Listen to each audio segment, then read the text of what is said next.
Hola, everybody, and welcome back to another edition of a Web of Weird exclusive interview. It's my great pleasure today to be in conversation with a man that I connected with actually during the early part of the lockdown in 2020 after I read his book on the sacred cactus, the Huachuma.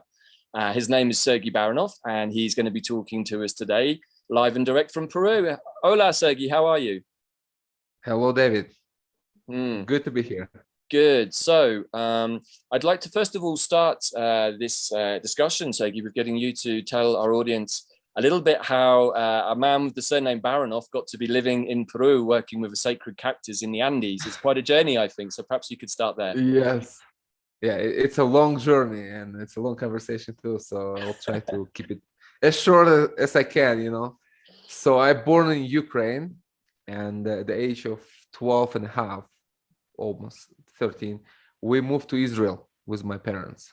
We immigrated to Israel when just before the Soviet Union collapsed and it became possible to escape the political persecution because in Ukraine, that's what we had experienced. They were very anti-Semitic. So we were Jews, and life was tough. And it's like you can't say that you're a Jew.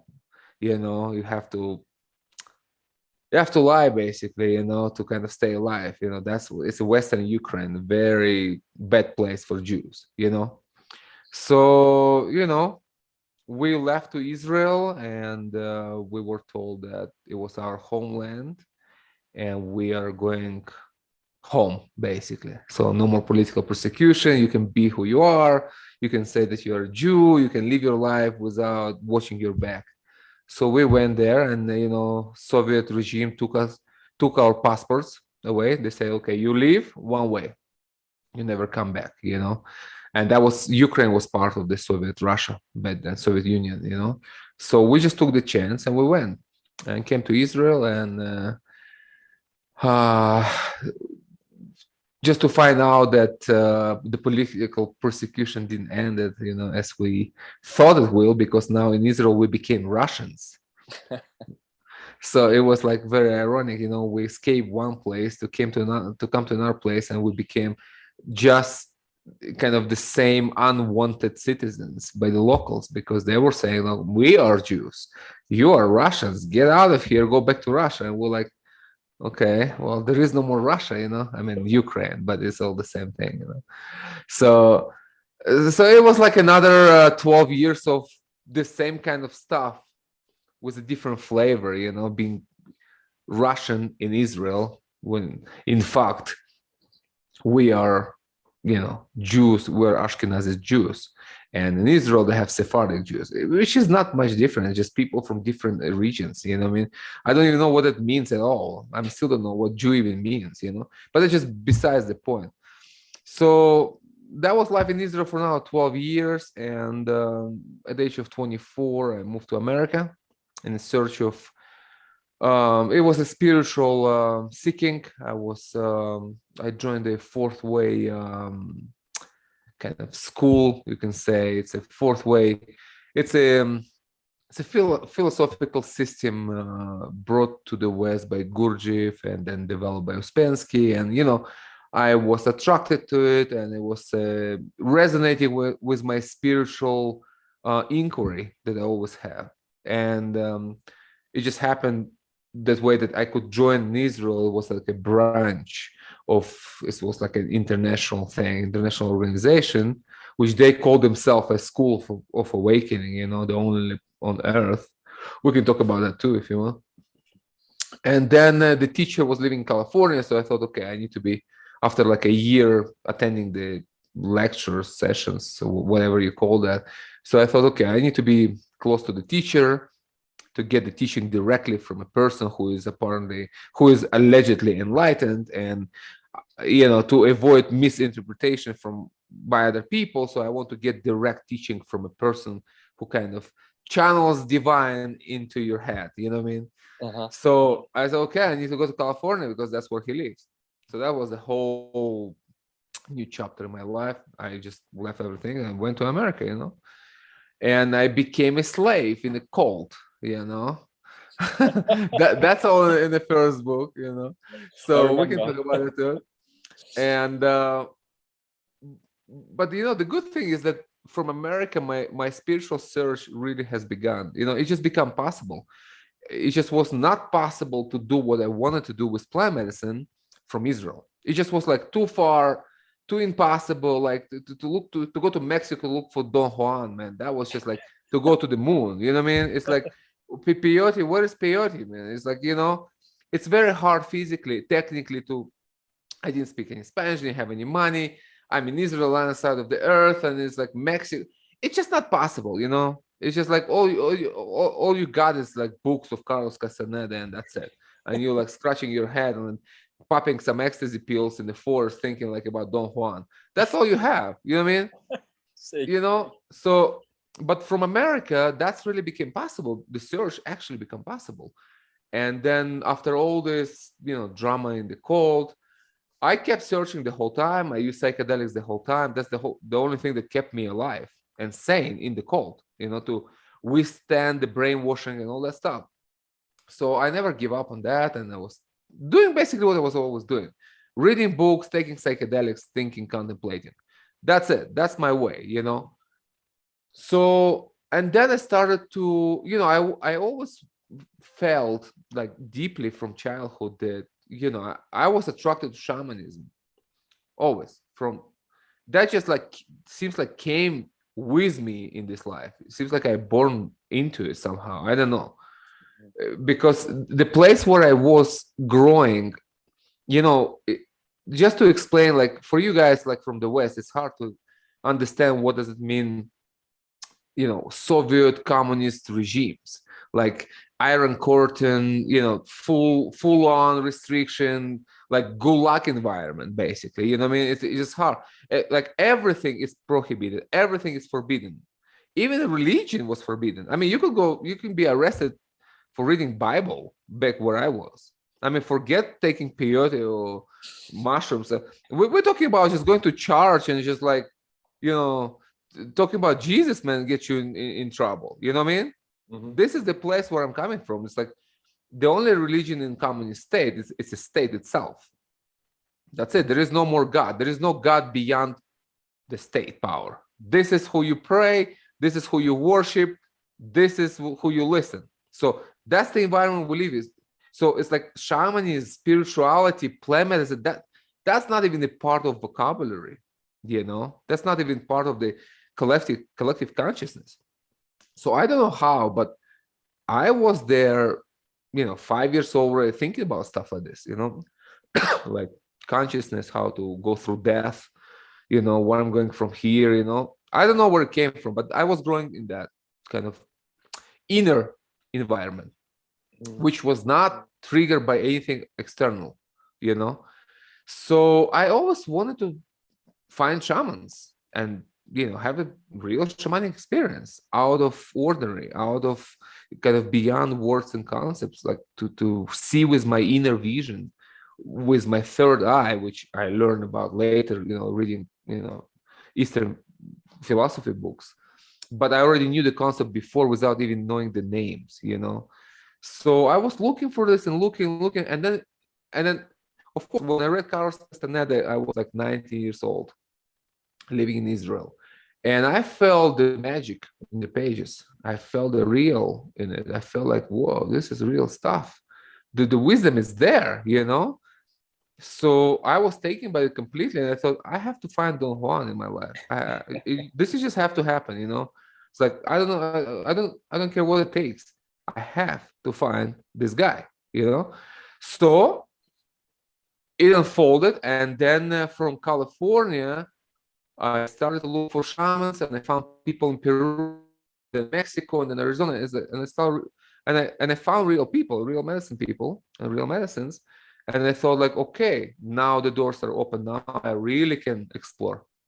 So I went to Peru first time. It was 2005. It was ayahuasca and Huachuma retreat with Don Howard, and I just felt the truth in him right away. It's like we talk. I look at his eyes on the website. I read. It's like it resonates. It's like, this is truthful.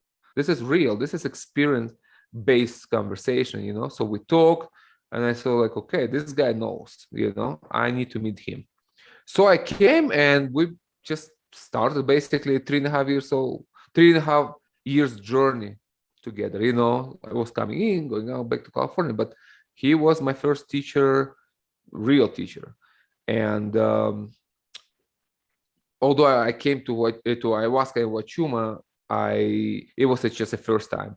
After that, it was only Huachuma. I realized right away that this is my medicine, and I have to continue on that path. So, but it started from ayahuasca and Huachuma at the same place. And from there, it was interesting because from there, it was in Peru when I was doing Huachuma, like in the jungle, and I was thinking about like, I just realized that now Mexico is possible. Somehow it just came in a ceremony, and it's like now it's possible. Look for it, like this. It was like a real message. Like look for it. It's possible. It's there. And the doors are open. Look for peyote. Okay, so I went back and found people in Arizona, very very good folks. It's they run what is it, Peyote Way Church of God. This is the name, but it has nothing to do with religion. These are not religious people. This is a medicine people. So these are very interesting places. The only place in America actually where you can do peyote legally while being white. And yeah, you don't have to join anything, any Native American church.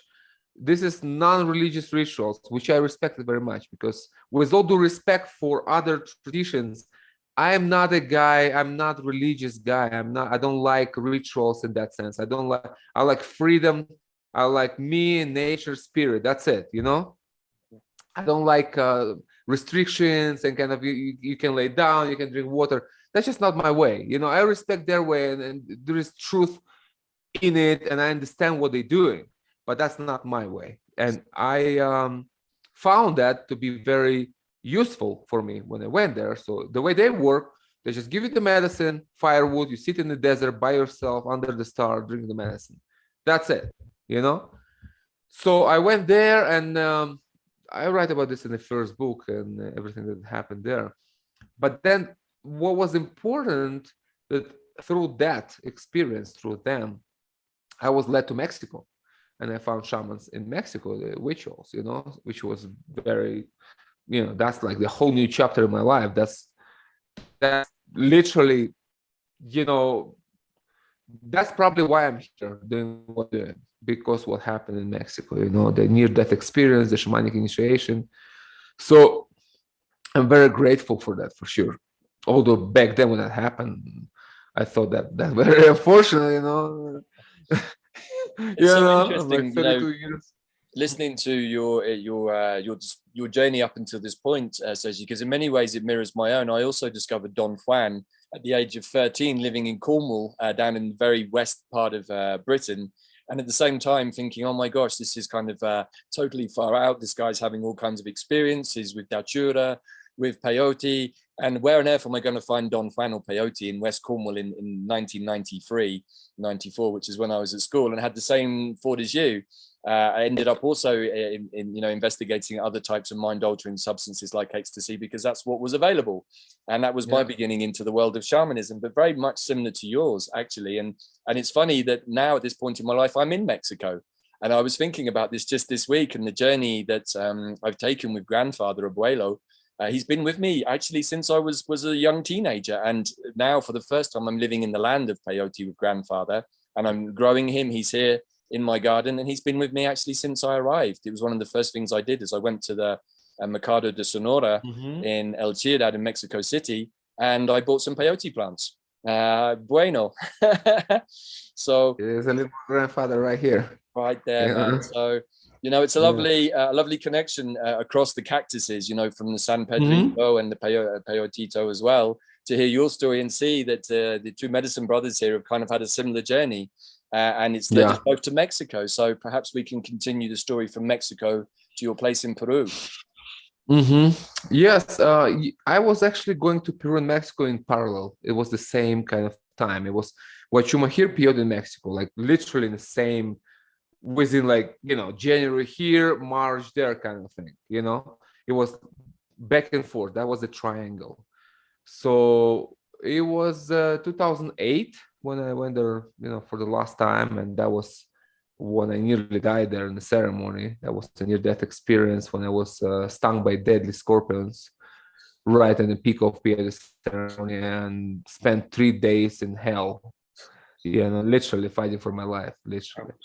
And that we can talk about this too if you like, as we continue the conversation. But I'm just kind of highlighting the points just to answer your question in terms of bio. Mm-hmm.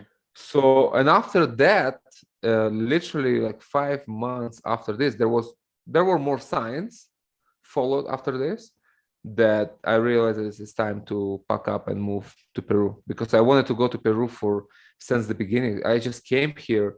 The first ceremony was Huachuma. Was clear to me that this is my path, this is my medicine, this is my life. That's it. I found it. I found it after all, after the whole life of searching, basically. And it just was. I just needed to technically achieve that, to actually do that. So after Mexico, after this near-death experience, I realized that after science that came after that, it's time. It actually came with the owl. The owl brought this message. It's in the book too. And I moved to Peru to follow my path to study medicine. So it was 2009, April 15, 2009. I came here to serve my medicine. That's it. Wow. And that's such a lovely plant story, brother, because, when we really tune in with the plants and we follow the instructions, or we follow the guidance, they lead us to a place of realization about who we are and why we're here. And I think that's one of the things that really resonated with me from your first book, is your journey that you kind of summarized quite quickly here. But for our audience who haven't read your book, just remind them of the title of your first book, Sergey. Path Seeking Truth in a World of Lies. Mm-hmm. So in that book, you describe in much more detail all of the things that you've just kind of briefly touched on here, including the near-death experience. But what's interesting for me is the journey with the two cactuses, with the peyote and the huachuma. And what I'd really like to do today is get you to talk more about your experiences with both of those medicines, and how you see them affecting people, how they've been effective in the past. Also, maybe what is the differences between the two, because they're both with the spirit of mescalito, but they're obviously different plants. And also then perhaps how huachuma is a medicine for this time that's really going to help the transition and the shift that many of us are experiencing. So I'll let you jump into that one, brother, where you would like, and just to free flow through this with the medicines. Yeah, okay. Well, definitely Huachuma and Peyote, I see them as brothers from the same family, from the same parents, but with different characters a little bit. They're kind of same but different, They're both mescaline cactus, but they have different characteristics, and it's hard to really explain unless you have both medicines. But what I can say is, peyote is a bit more blunt and more like here and now kind of thing, like sit and listen, Huachuma allows you more. It's more playful spirit. It's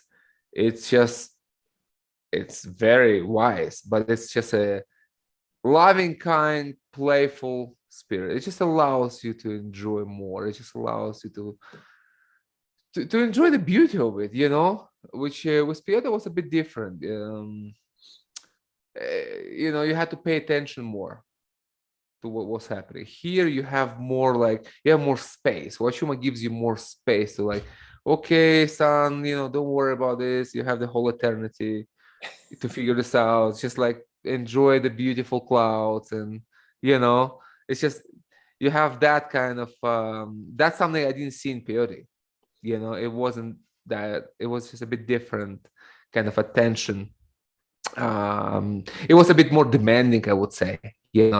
So, and medicine, maybe because it has to do with the mountain where it grows. It just grows at a higher altitude. Although Peyote also grows in Virikuta, which is also in the mountains, but it's lower. It definitely have the mountain spirit, but here it's higher mountain. Maybe that has to do with that kind of desire to connect to the air, to the clouds. It's just very natural. You take the medicine, you kind of all flying around in the clouds, and it's just very airy medicine. So maybe it has to do with the environment itself, maybe have other factors, but it's just uh, it's very powerful. It's very powerful for a long medicine, especially my medicine. It's like 18-20 hours journey, if I give you the full cup of strong medicine. This is serious stuff, but of course there are gradation, and we can make it lighter, and different medicine and different people need different things. But generally speaking, I mean, if you love one, you will love the other. Both grandfathers are beautiful, and they're amazing. It's like, for me, this is the medicine. This is the reason to live, on this planet, So I love both of them, and peyote saved my life in Mexico. So we have a bond forever. This is eternal. I had both scorpion venom and peyote medicine in my blood for 3 days. So we are one, we are fused, But I was called to Peru for some reason. I was called here. The call was coming from here. But thanks to peyote, thanks to Mexico, that became possible somehow. It cleared up something in me. It just took care of some important fundamental things in me, like think about death, that I was always thinking all my life. Like 5 years old, I was thinking about death, like how I bring my consciousness through death. 5 years old guy in Soviet, Ukraine. It's like, but this was sorted in this peyote journey in Mexico. I came to my answers. I found my answers. Maybe they're not final, but they were powerful enough to impact my life in a way that a real change could take place. So, and that was good and enough, and I'm grateful for. So I love both of them, but I'm Huachumero. It just feels like, that's just me more, Mm-hmm. It's so interesting what you're saying, because I've been with both medicines too. I've been with Huachumita for pretty much consistently the last 7 years. I've done ceremonies, but I also mini dose and micro dose with the plant a lot. And it's interesting what you're saying about the differences between the two medicines, because I do find that Grandfather Peyote is a little bit more blunt, can be a little bit more stern actually, whereas the Huachuma generally is, like you say, it's much more with the clouds, feels very much with the Andes mountain energy. Whenever I'm with San Pedrito, I get that energy of the Andes mountains, and really kind of opening here, which is what I often get when I'm up in the mountains. Even here in Michoacan in Mexico, we're still at the altitude of 2,300 meters. So okay. I have both medicines growing here in the garden. They grow happily, although neither is specifically native to this part of Mexico, but the Huicholes, the Huixquiluarca, this is their region, so this is moving across towards Guadalajara. So peyote grows in this region, and San Pedro is actually pretty easy to grow almost anywhere. I had it growing even in Wales.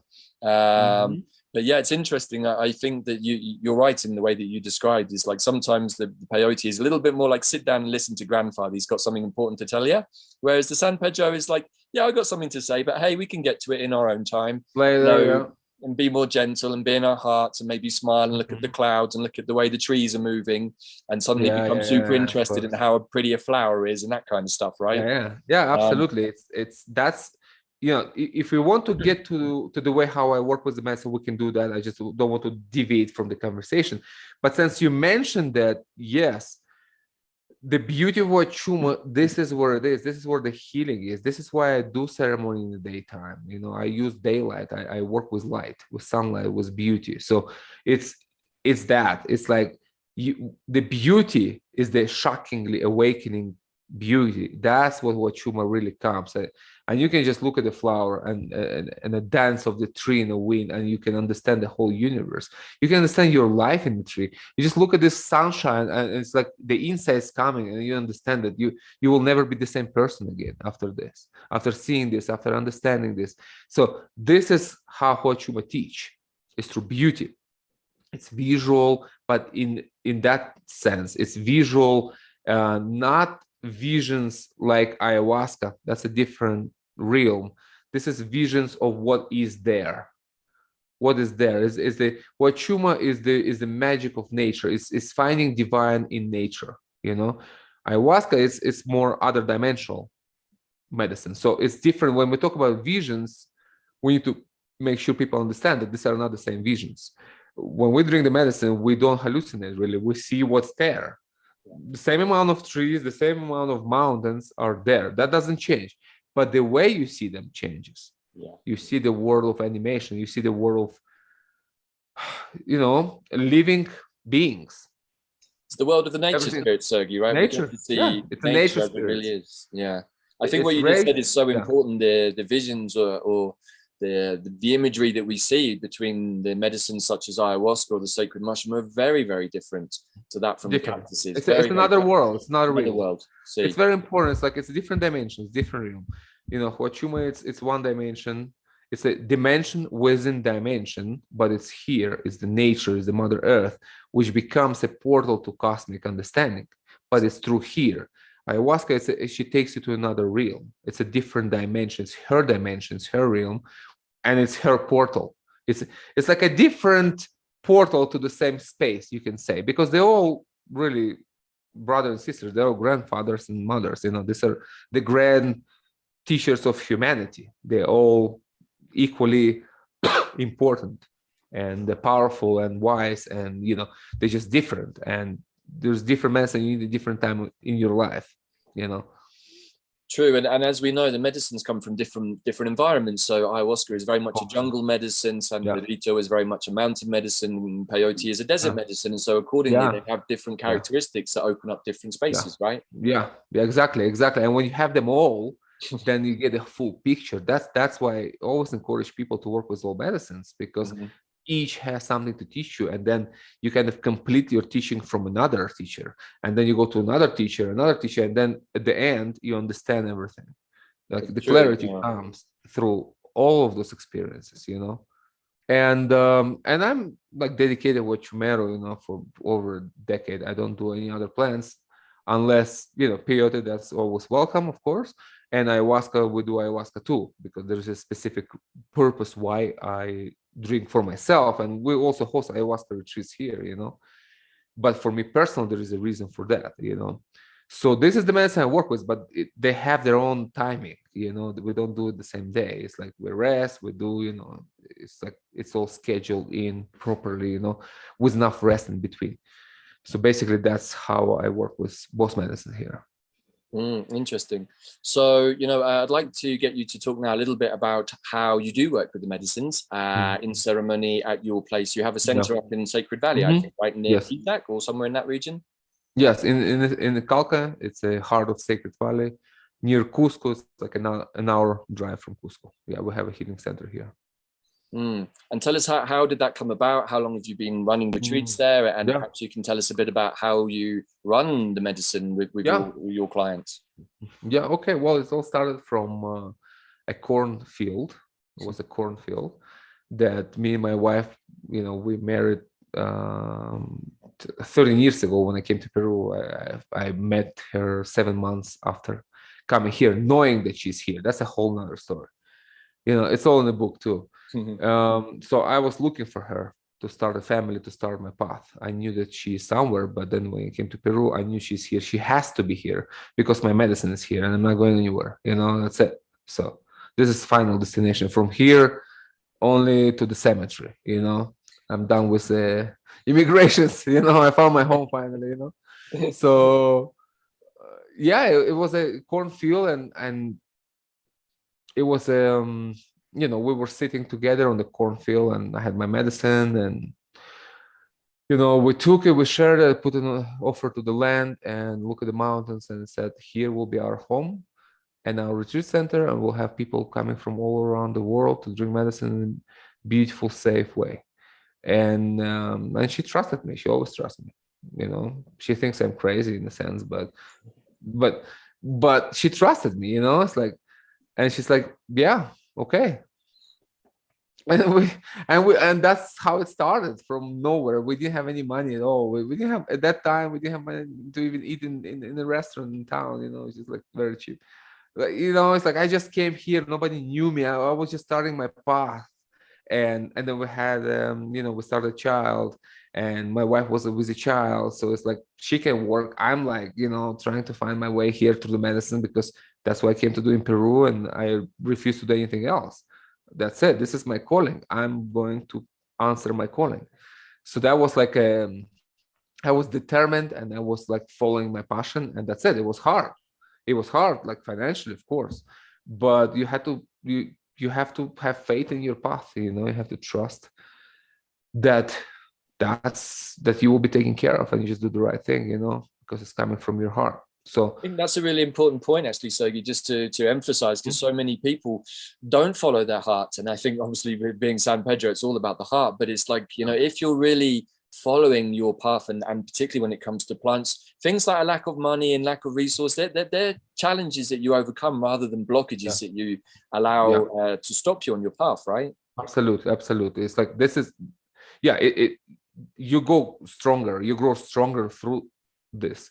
But that's the point. That's the beauty of it. It's like I would not like it to be different. I would not like this to be any other way than it was, because that formed me. That was like an important stage of my life to further form my character. Like I wouldn't like to come to Peru and hand it money and like, okay, go build your retreat center, do what you want. That would be me. That would be this wouldn't be the same power, because it would be like all kind of handing it down to you, and you just like running a business here kind of thing. This is different. This is like our sweat, blood, and faith and trust came everything. You know what I mean? In that way, it's like this is like every dollar we made came through the medicine and came with so much gratitude and so much trust and so much hope. And you just have to kind of keep going and keep going and keep going. And you're growing through this. You become what you become thanks to the challenges you had in life. So I wouldn't change a thing. It was hard. It was hard for many years. But then things started to change finally. And, this is also important to mention. There is time for obstacles in your life. There is time for this. For example, when I was growing up, 15, 17, 20s, 25, it was a poverty. It was like, just struggle. It's always a struggle. It was a bumpy road from the beginning, just you kind of born into this. So, but that's for my character. That's for who am I today, my relationship with money, my relationship with the world. None of this can be corrupted, because I already passed so many tests in life. And it's like, okay, at that point I already know myself. I already know that if I didn't sell out then for sure I will not sell out now. And I had opportunity to do that in time when we really had need. When selling out was just like a logical thing to do, but I just couldn't. It's just like I just couldn't do that. It's like, no, I refuse to do that. It has to be done right. That just was my principle in life, and still is. And yes, it was a slow takeoff until we feel more comfortable in life. But it's a very steady, and it's very real. And that's what makes us who we are. And on a personal level, and between me and my wife too, because we grew up together, from like poverty to now. It's not like we're rich, but we are at least comfortable. We're not comfortable. We're comfortable. So even with all this crazy world, and that hurt us a lot, like we were shut down the whole year, 10 months straight in Peru 2020, and we are fully dependent on people. Like we don't have anything else going on. Like there are no planes coming, there are no people here, there are no bills being paid. You know what I mean? We are like 100% fully dedicated retreat center. We don't do anything else. So I forgot what I was saying. Before you continue, Sergey, I just want to say thank you for sharing that point, because I think it's really important that when you're working as a medicine person or with the plants, is that your integrity and your authenticity is a big part of it. And if you're always working with the medicines to make money, or that's the primary reason, then it's already corrupted. And I think with San Pedro, unlike maybe ayahuasca, which has a whole different kind of retinue and scene around it, it's very difficult to do that with the Huachuma, because it's all about the heart. And it's like, if you start to compromise your own integrity, it hurts you feel it, right? You feel it in your field, like somehow you're not in alignment with yourself. It will show you right away. I mean, Huachuma shows you right away. It's like if you go out of alignment, like it's like, hey, there you are. Like, okay, sorry, yeah, I got it. It's like So you learn not to do it. You learn to walk straight, so you don't feel bad about this. You know what I mean? But it will show you right away. It's the medicine of truth. Huachuma is the medicine of truth, really. Peyote too, very much so. Both of them, very much. It applicable to both of them. But talking about Huachuma, yeah, it's a medicine of truth. If you want to see yourself without the mask, you know, I don't mean COVID mask, like your psychological mask, you know. Yeah, sure. So in a gentle, loving way, so you don't get scared or, you know, depressed or torn to pieces, you know. But to see the truth of you, yeah, you just drink the medicine and it will show you. It's like, this is who you are and this is where you stand in life, and this is the thing you have to change in order to find you know, greater happiness in life. This is the teaching. This is how it works. I think that this is one of the reasons I wanted to do this interview with today, was because this is a medicine of the moment, because we're at a time when, you know, the world is going through great change. Many people are waking up and transitioning to the realization of themselves, remembering who they are in their entirety, not the 3D construct that they've been led to believe in. But also at the same time, as that process happens and opens people up and they start finding out the truth about themselves, the question then becomes like the one that you spent your, you know, your younger years following. It's like, what is my path? Where does it lead me? And I think if there's one thing I'd really like to encourage all the listeners to do, is to be in that space of openness and trust. And when you get the intuitions from either your higher self or a plant like peyote or huachuma, to follow that. So, you know, perhaps we could talk a little bit more about how you see the role of huachuma in this current climate and moving forwards as we go through these transitions, brother. Yeah. Well, I think, you know, before the world, you know, lost its sense, it was just for, it was a privilege, let's say that one. Like, to do this medicine was a privilege. It was like, you have to be called to, you have to answer, you have to find the right people. Many things have to happen, so you do it, so you can have this experience, you know. So it's a privilege that was reserved to spiritual seekers, you know, that I was that person, you know, one of the people who were looking for answer, looking for truth, looking for meaning and true experience in my life, you know, not told or described by other people. I didn't want second-hand knowledge. I wanted first-hand knowledge. I want my experience of divine connection. That's it, you know, beyond everything. So that was that. But what changed is that, you know, with COVID, with all this you know, things that happened in the last 2.5 years, well, the world changed in a way that it is no longer a privilege, but it's a necessity for many. It's not a privilege for a few, but a necessity for many. That's what it is. If you want to stay sane in this world, personally, I don't know how you can even do the plant medicine.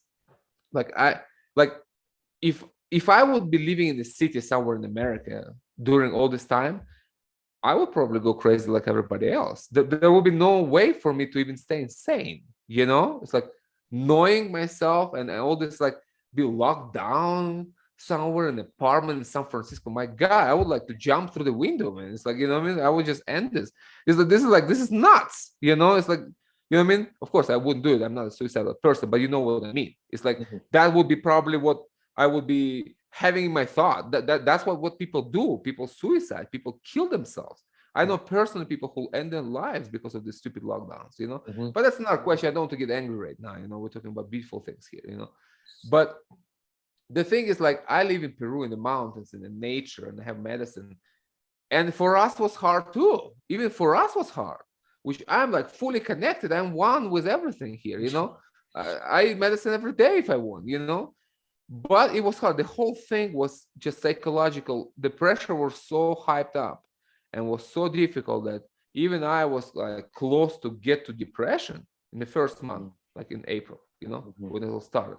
It was the reason for this. Like, I wasn't depressed because I wasn't allowed out. I mean, it's not even that. I mean, we live in the nature, we have our fields.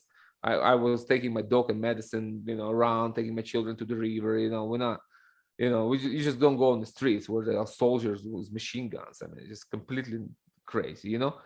But I was depressed because I was scared for my kids, you know. That's what my fear was. Like, I thought, like, you know, when the whole thing just started, and I thought, oh my God, what something happened to my children? I need to protect them, you know. That was my fear.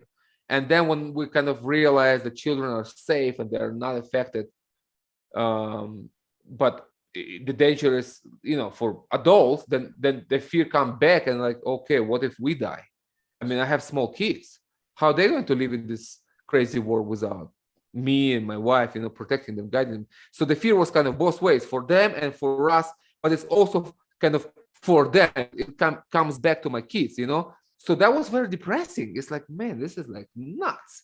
I need to get out of this nightmare, So I started drinking medicine. I took myself out of it in a couple of weeks, and like, oh my God, thank you.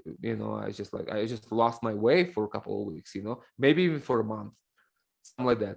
And then when they told me to write another book about the cactus of sanity, because this is what makes you sane. That what kept me sane, I was microdosing during this time because, for full dose you have to go out, spend all day, and it's just not. Soldiers on the streets with machine guns, you have to hide, kind of. It's not the right energy, right, for medicine work. You don't want to be. It's don't like, be seeing guns. It's like, it's just nuts, man. It's like in our little town here, soldiers with machine guns, like grabbing people from the street, like putting them in the police station. Wow. Like, no way, on the medicine, you don't want to be near that thing. You know what I mean? This is kind of in the first, running around hiding. But I didn't like that energy, so I said, okay, I'll just keep it light and just have microdose. And because this microdose is good, it just connects you on that level. It's just like powerful antidepressant, it just like keeps you connected, opens you up, gives you the feeling that everything is okay. Even in this crazy world, you're still here, your connection is there, and everything is fine, And then the medicine told me, like, write another book about cactus of sanity, about the medicine, about this, about what's happening with you right now, to help yourself and to help others who read that. So that was something to do in a lockdown, So I just wrote. I was taking medicine and wrote the Cactus of Sanity, which was like really a download. Really, just like kind of came through, like done. I'm like, whoa, okay, cool, So that was how the book came about. And I'm not sure what was the question. Well, you're already answering it, brother. Just about how did you see the medicine and the cactus working in these crazy chaotic times? That's exactly right. That's exactly right. So it definitely reconnected me to myself, to my own power, and we were okay. Although we just suffer financially, of course, very badly, but psychologically and spiritually, we're okay, and that's very important. Like, your money means nothing if you lose your mind. Your mind comes first. Your spirit comes first, then everything else. It's so interesting what you're saying too, that one of the things I'm observing increasingly as this process has gone on, and particularly this year, is this sort of sense of depression that is particularly coming out of Western Europe right now. I can feel it in the ethers. I can feel it in people's fields, in clients' fields. And it's very difficult to be depressed with Huachuma, right? Oh, it's impossible. It's like, this is like antidepressant on a low doses, this is like on a micro dose. This is like when you just starting to work with it, this is like your depression gone. I mean, it just like destroyed, it nuked, what I mean? It's like right away, just pulls you out of it, like when you're there, Higher doses, this is pure mysticism. That's already divine realms, but you see, it's like people are not there. I mean, to talk about divine realms, I mean, this is not even a part of conversation right now in the world. What people need is sanity, it's connection, it's peace. That's what they need. They just need to be well again. It's a well-being. We're talking about just well-being. And to answer your question, I think this is the time to do Huachuma. This is, or any plant medicine for sure. Ayahuasca, peyote, of course, do whatever you can. Huachuma in particular, because somehow it's very much about life. It's like, it's more about here and now. It's this 3D world which becomes a portal to everything else, but it's very much here. It's not a spiritual bypassing. You're not ignoring anything. You deal with things, you see through. You embrace life, you embrace the world, but you find clarity and understanding and strength to deal with it. That's what the medicine gives you. This is the gifts of the spirit. It gives you power and clarity to deal with the world in a way that you are unaffected, you feel strong. Like I feel empowered, Well, this is one of the Completely other beautiful aspects of the Huachuma, right? Is that it gives us energy, but it also, I kind of often feel that when I'm with the Huachuma, because like you, I've microdosed throughout the entire process of the last 2.5 years. And what I found is that it gives me the space to feel safe, actually, even though there might be all kinds of unhelpful energies and stuff flying around and God knows what, that when I'm with the medicine, even on a small dose, nothing really affects me. I can kind of navigate through all of that, you know, like you say, not in a mystical dose, but just a little amount each day, just to keep me in that space of happiness and love, with my heart wide open, but protected. Yes, you feel safe. You feel safe. You like, that's what I'm saying. It's like you feel like you're walking in the middle of hurricane, like when trees are flying around, like being torn with their roots, you know, houses flying, you know, like cows in the air, cars, like what you see like in a Hollywood movies. Yeah, kind of like that, you know, everything like going, you know, total chaos, but you're just walking. You're just walking, you still see the light in it. You know, that's the power of it. It's incredible. Like in the middle, in the eye of a hurricane, you don't lose yourself. You don't lose the connection with yourself and your relation with the universe, you know. It's grounding medicine. It keeps you here and now in many different senses, you know. So and now, like, as people get very depressed, I mean, we get those people all the time, you know, every week, people coming with severe depression, you know, post-COVID things, you know. Like, of course, you have other things too. People have other problems, you know, relationships, you know, stuff, you know, a lot of stuff, just life stuff. But it's very much wrapped in a very thick, under very thick layer of COVID fear, COVID psychosis, everything. It's like, so this is what we break through and kind of bring people back to themselves, to reality. Like, hey, look around. Here's the mountains. Here's the sun. Nothing sun changed. is shining. Not it's the same thing. The river is the same. The sun is the same.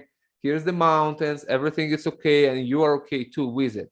So it's like, and people started like, oh yeah, you're right. It's like, really, I'm okay. You know, the world is not okay, but I am okay, and that's a very powerful confirmation for people. That's bring tremendous healing energy. It's just like you've been injected with powerful energy of healing, you know, just into your psychic, and you're like, wow, everything is okay. I am okay, you know. I think that's the most important lesson right now, and you've just said it so brilliantly, is that, okay, maybe the world is not so okay and we're going through a big transition, but if you can stay okay and stay centered and stay grounded, then your world is okay, right? And I think that that's one of the great things about the cactuses. If we think about them in the desert, they can survive because of their self-sufficiency without hardly any water or anything. And again, this is something we need right now, huh? That's very interesting. I get this question asked often in different ways. Answer. You know, the Huachuma grows, that's the energy it gives you. You know, it's solid, going straight up by itself or with other cactuses. No water, no nothing. It can grow in the air, you know, literally. Huachuma is like self-contained cactus. It's a self-contained. You can just take it out, uproot it, put on the floor. I actually had it happen in my Maloka. For 3 years, I had a cactus just on the floor. I don't know why. He just wanted to be there, you know. And I thought about like to plant him, but he's like, no, I want to be here. Okay, then just be there. And then after 3 years, I get a message in the ceremony, plant me. Okay, I planted and it just started growing. 3 years on the floor, like on the wood floor, just laying down, like nothing, just no roots, no nothing. The thing is, like, that's what I see happening. That's the energy that we get from the cactus. It has extreme, it's like a survivalist, you know. It doesn't matter how you cut it, how it fall, it will root and will grow on the rocks, on the trees. I mean, this guy just not going anywhere, you know. And this power, that's what you get from it. It's like this resilience to live and striving for life, you know, love for life.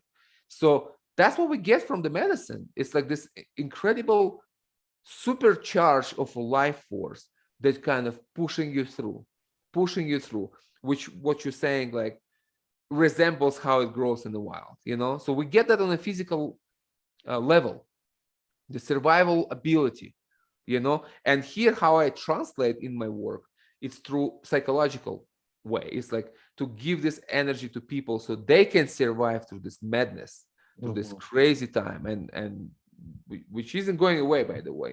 It's like we just started here. You know what I Not mean? just yet, anyway.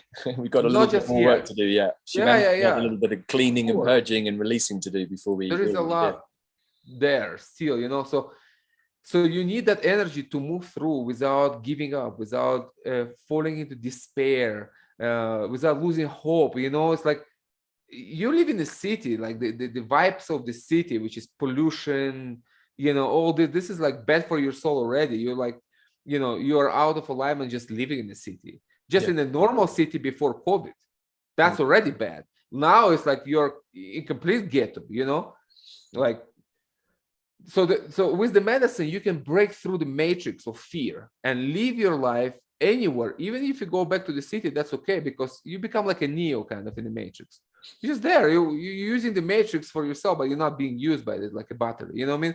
You wait. You're just there doing your things, doing your work, whatever, and just getting out and recharging yourself in nature. That's what I highly recommend if you live in the city. You have to include nature in your life to stay sane. Even if you don't have plant medicine, nature is the medicine. It's the mother of all medicines. So just spending time in nature, it's already healing. You just need to have it more often to balance your city life. So Huachuma in today's world, I think this is, of course, it's not for everyone, because people are far gone. It's not just for everyone. You just come and drink. This is for people who already like half awake, at least. You know what I mean? People who are like searching, who understand like, hey, something isn't working right. You know what I mean? And I need some help. I need some answers. It's not for complete zombies. This is not for Prozac heads. It's like, it just doesn't work like that. You need to be already kind of there to, you need to have some goal to make more goal kind of thing, But if you are there, if you are that person who have a heart, who didn't lose his mind or her mind, who wants a connection with nature, and who wants deep self-reflection, and who understands that traditional ways and teachers and philosophies are limited and cannot get you through the fear and show you and teach you through experience, then this is an amazing opportunity. This is where you find this, and it's available. So in this world, absolutely do plant medicine. It's like find good people and do it anywhere. You come here, you go there, anywhere. It's for your protection, for your safety, for your sanity and well-being. It's so true what you're saying, brother. And for the people who live in the cities, in the urban environments, where the effect, and you use the analogy of Neo and the Matrix, which I think is entirely correct and appropriate. That world, that old paradigm, the Matrix, is basically collapsing, or collapsed in many places. And now we've been given the opportunity, when we work with medicines like Huachuma, to see the real network, the web of weird, the web of life, the interconnected web, which we often can access, particularly with the fungi.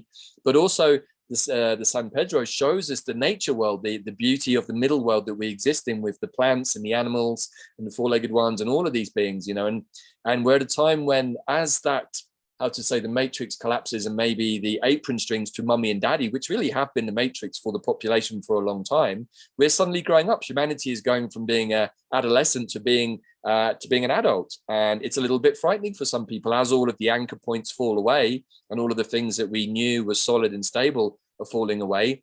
This is where a plant like Huachuma, that gives you the space, gives you the grounding, allows your heart to open safely. Because, it's when we really open our heart as well in the world that we live in, it can be a little dangerous, man. We can get hurt in that space. But what I found is the Huachuma allows me to open my heart safely and be in that space of the love and the heart, and see everything through that filter, rather than, as you said, the fear of COVID or whatever else is in the world right now. And it strengthens you. Yes. As more time you spend there, it strengthens you. You become stronger in that space. Yes. Your connection grows stronger. You just become more solid within yourself. You're kind of crystallizing. It's a crystallization of spiritual connection with life, with universe, whatever you call it, whatever you believe in, it doesn't matter. It's just all labels. Like, your relationship with life, your relationship with yourself, this is strengthened, and this is your allies. That's what you understand, as the whole thing crumbles, your retirement plans, 401k, and all these illusions, everything just what are you left with? Not exactly. What do you left with? like the medicine shows you that right away. It's like it takes away everything, takes away all illusions, everything, peels all the layers, and shows you naked, your naked existence. And that's what matters, and that's what you are. And you're like a child there, you're like an infant. So the idea is to grow there, to reach maturity, so you can be better orienting yourself and helping others to orient themselves in it, because when people come to the medicine, they're infants, it's like the whole thing comes and you're like, oh my God, it's like, I don't know what to make out of it. It's like, I've never seen the world like that, it's like, it's a 3D thing. It's all, you're born in the city, that's what building cars, people going to work, and that's it. And people go to bars, here the whole universe opens up and you're literally infant. You can talk, you can walk, you can do nothing. So you need to grow in it and kind of reach adulthood, what you're saying, in that space, in that sacred space, so you can navigate better there and here and provide shelter for other people. Because ultimately that's what it is. It's like you become, a guide for others. It's like an umbrella, a shelter where other people can shelter themselves from the madness of the world, because different people at different stages of their, evolution. So, some people ahead of the game, others, in the back, but those who are stronger have to provide protection from those who are weaker. That's just how it is, in life. It's the same thing. I remember when I was a kid, well, not a kid, like a teenager in the school, I hated bullies, man. It's like, I didn't like that when people bully somebody. I was fighting a lot for other people and getting my ass kicked too, but I still did that because it was wrong.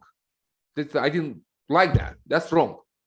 So I guess that never went away, it just kind of matured into something, else, but in the same essence, that I'm kind of providing that shelter from the world's bullies, in my humble way. Like, here, come here, have healing, understanding, go back, live your life in a better way, And we can say the Huachuma is actually very similar. I'm not surprised that this medicine attracted you, brother, with the way that you are and the way that you see the world. It's like this, the medicine also does the same thing. I think it gives us that shelter and protection from the hurricane, as you put it, going on around us, and gives us the space just to be with ourselves and know ourselves without being infiltrated or contaminated or distorted or projected out, or any of that other stuff that's going on right now. We get that space, and the medicine gives us the shelter to find that within ourselves, right? Yeah, absolutely.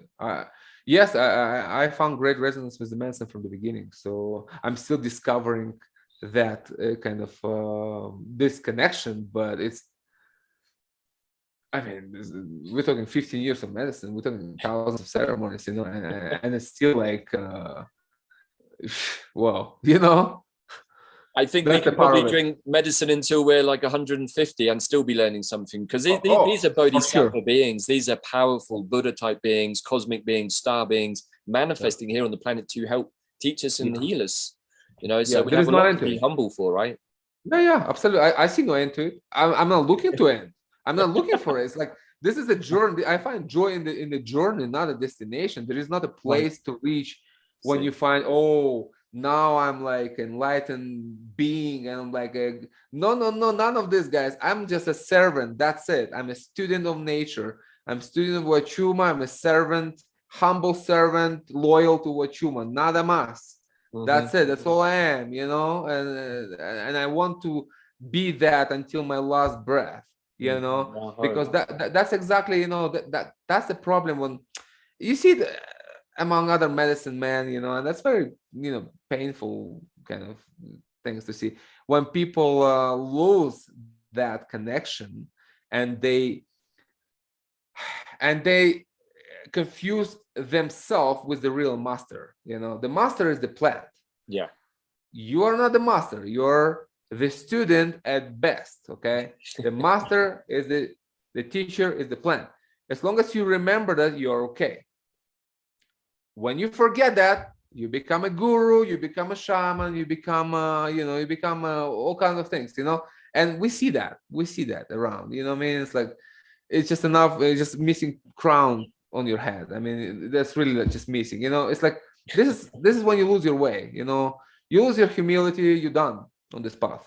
For a moment you think that you know everything and you are God and you are a guru and you are like, I don't know, whoever's like, that's it, you're done.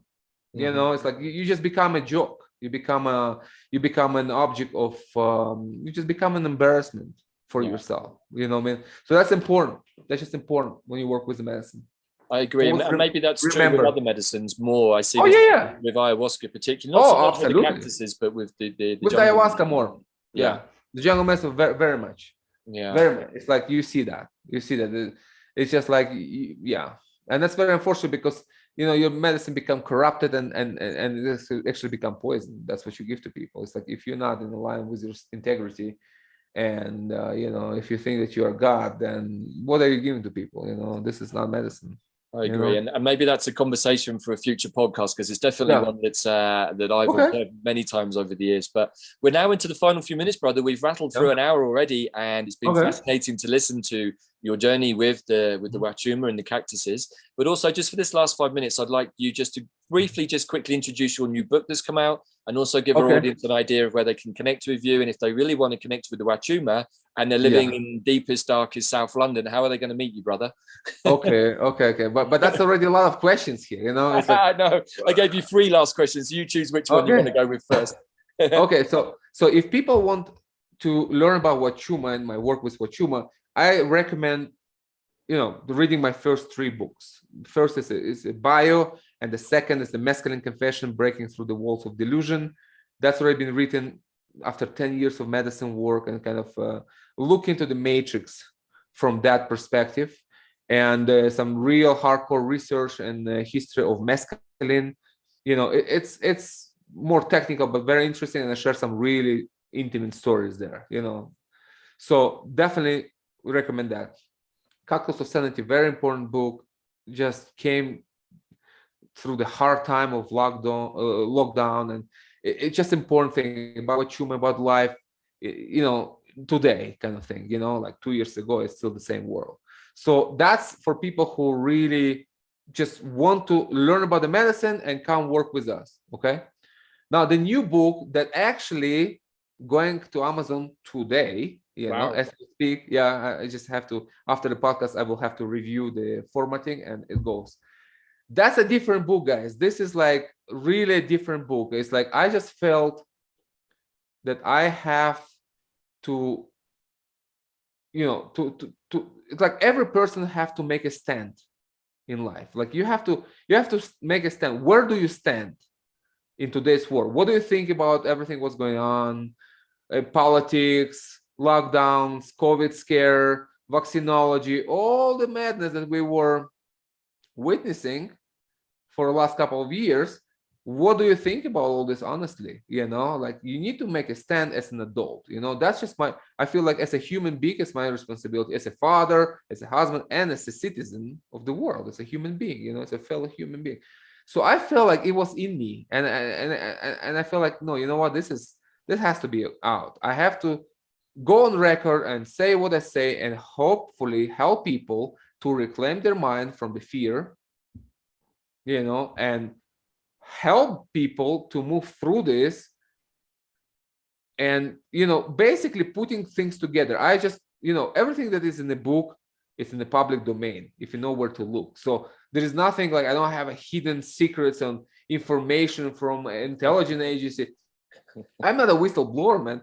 I'm just a citizen who watch all this nonsense and sick and tired of it, and I just say that's enough.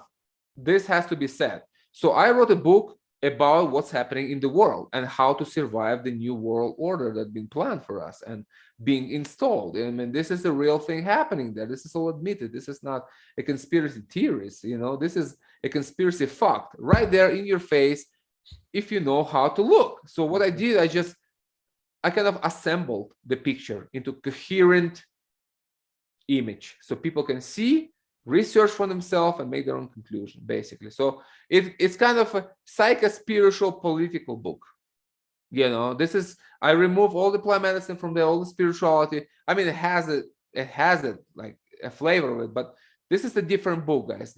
You can just read this, and think about what's happened in the world and how you're going to move through what is planned by World Economic Forum, by our friend Bill Gates and the gang, by all these people, I mean, it's like, this is real stuff, guys. This is a matter of death, life and death, but you read, you research, conclude for yourself, and see how you're going to live your life, how you're going to restructure.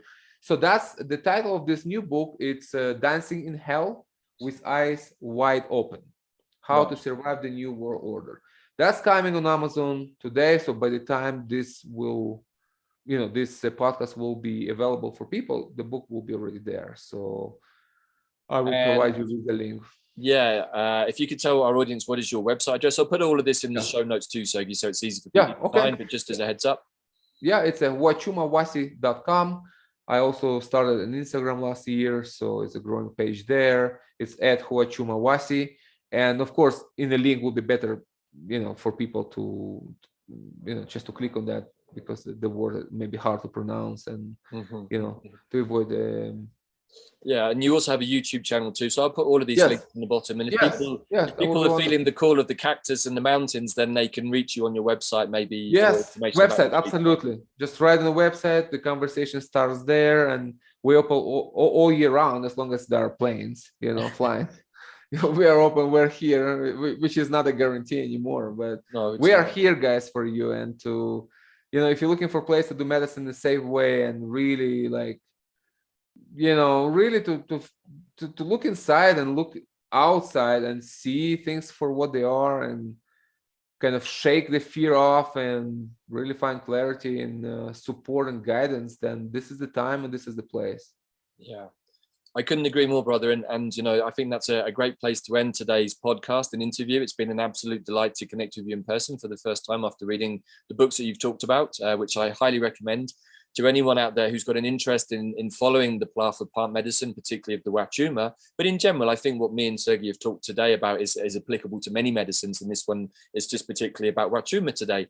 But we're at a time when I think that the medicine like Huachuma is offering us the possibility to find ourselves and to find how do we exist in this world. And it's not going to be crazy forever. It's not going to be chaotic forever, but this is a transition period. And we're being asked, I think, and believe as a species, to step up and remember who we are and remember our connection to nature. And, as I've talked about on my own podcast, The Web of Weird, and also with interviews with different people, we're at a time when the plants are really offering us the bridge and the transition into that new way of being and that new understanding of ourselves. And I want to thank you, brother, for all the work that you've done. I know that you've been on the path for a long time, since you were a child, and your story, I think, is very inspirational, and it's very similar in many ways to my own with different medicines. And I hope that this conversation today can inspire other people to reach out maybe to you, Sergey, or to other medicine people, to other masters. The plants, as you rightly say, are the real masters, and they're the ones that are showing us the way. So you have a final comment, brother, to share with our audience before we go? But really, thank you. You really sum it up very nicely. Thank you for having me here, and it was a lively conversation.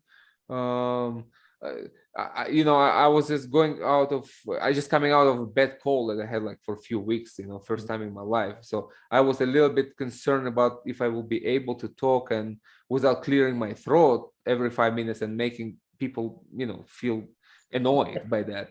But somehow it went smooth, and I'm very happy about this, that I could just do this interview in a good way. And Thank you. And I feel like we talk about good things. Of course there is more to say. Like there's many there's like many topics that we could develop in this conversation, but I think we touch upon important thing, and hopefully people will resonate with it and take their life back.